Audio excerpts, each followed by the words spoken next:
Hello ladies and gentlemen, once again this is Jeremy Smith. As you guys know, not long ago we did a little bit of a comparison test between Canon's Rebel T6i and the Nikon D5600, and as we've all found out, both those cameras were extremely close. I was actually extremely shocked by how closely they compared to each other. But I mentioned the new Rebel T7i. Now the T7i, the biggest thing I noted on it is that it has Canon's dual pixel CMOS autofocus. So we finally have a focus system for video that's much more equivalent, basically exactly equivalent to the higher end cameras like the 80D. I wasn't expecting this today, guys, but I do have the opportunity to kind of give you a little first look at some of these newer cameras like the Rebel T7i. And this camera is very similar to its predecessor, but as you can see, this one looks a little bit different in terms of its interface. One thing I've always liked about the Nikons is that they have their sort of guide mode. Canon they've actually decided to do something very similar on this camera now. So as you guys will notice, we actually see that in the menu here, as we go through all the different settings, it actually gives us a little bit of an explanation on what all these modes do, which is pretty awesome. And like with a lot of new cameras, I notice a difference immediately whenever I pick this camera up. It feels different in my hands. The grip seems to be a little bit deeper. And of course, this new dual pixel autofocus system should mean much better video performance. We saw basically cameras like the 70D completely just sort of mop the floor with the Nikon D7100 in terms of video autofocus in testing in the past.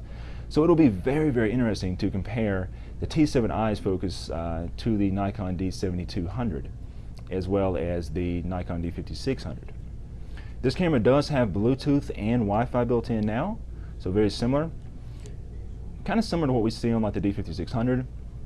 The other thing about this one is that in terms of shooting still photographs with the viewfinder, we have a new autofocus system there to use as well. It's a 45-point autofocus system compared to the focus system that we saw on the T6i, which was 19 points. I'll give you sort of a quick look at that.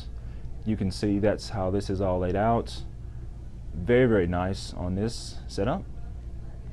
I've been told that these are all cross-sight points, which is pretty awesome as well. So we should see lots of sensitivity with the system in low light. Alongside this T7i, Canon, they've also released a camera that has a name that made me scratch my head at first, honestly. This is the EOS 77D. But after kind of figuring out what this camera was, the name made a lot more sense to me. As you guys know, previously we had the Rebel T6i and the Rebel T6s. This camera, the EOS 77D, is basically it's exactly like the T6s in terms of where it falls in Canon's range. But the nice thing is, it actually has a name that actually makes a little more sense. So basically think, okay, it's not quite an 80D, but it's a little bit higher than a T7i, so hence the 77D. So it does make sense.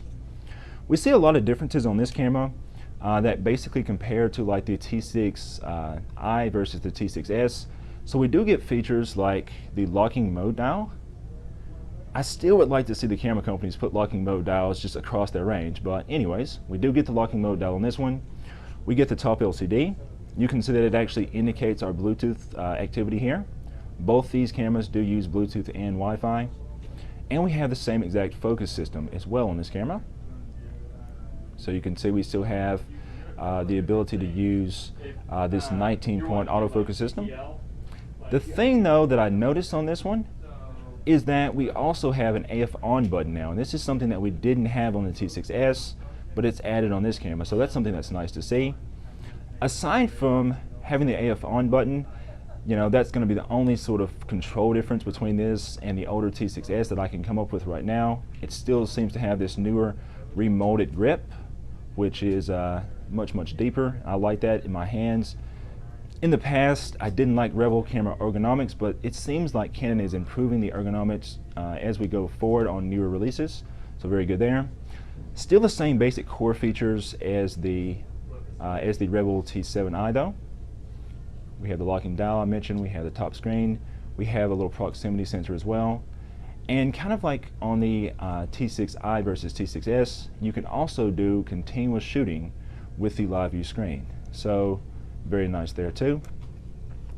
Now one thing that I'm not, well, I'm kind of clear on right now, but I have to test it, is the differences between using Bluetooth versus your Wi-Fi. And this is something I'm going to be checking out in a future video for you guys. So it'll be interesting to see how using the Bluetooth connection versus the Wi-Fi connection kind of affects things. One other camera that Canon released is the new M6. Very, very similar to both the previous cameras I just showed you, specs wise. The nice thing too that I want to point out on all these is that they all do 1080p at 60 frames a second now, which is really, really awesome. And that's something else that we talked about on the D5600 versus the Rebel T6i. So nice to see 60p. This camera is very, very intriguing to me. And this is one that we'll have to look at a little bit more in detail. I don't know as much about this camera yet. I haven't studied it as much. But it is nice to see that Canon is putting more effort into their mirrorless designs as well. The thing that's always stood out to me about the mirrorless cameras from Canon is that, of course, they have that phenomenal dual pixel CMOS autofocus. So we see excellent autofocus ability in video. But this camera is one that we'll definitely have to test in a future video in more detail, since I just don't know as much about it right now. Anyways, guys, definitely be sure to follow me on social media, and obviously be sure to subscribe, because I will be doing some more testing with these cameras as I get the final releases in my hands. If you guys have questions, just write me in the comments below.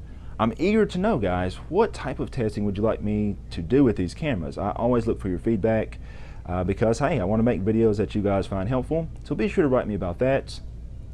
Until next time, this is Jeremy Smith, signing off.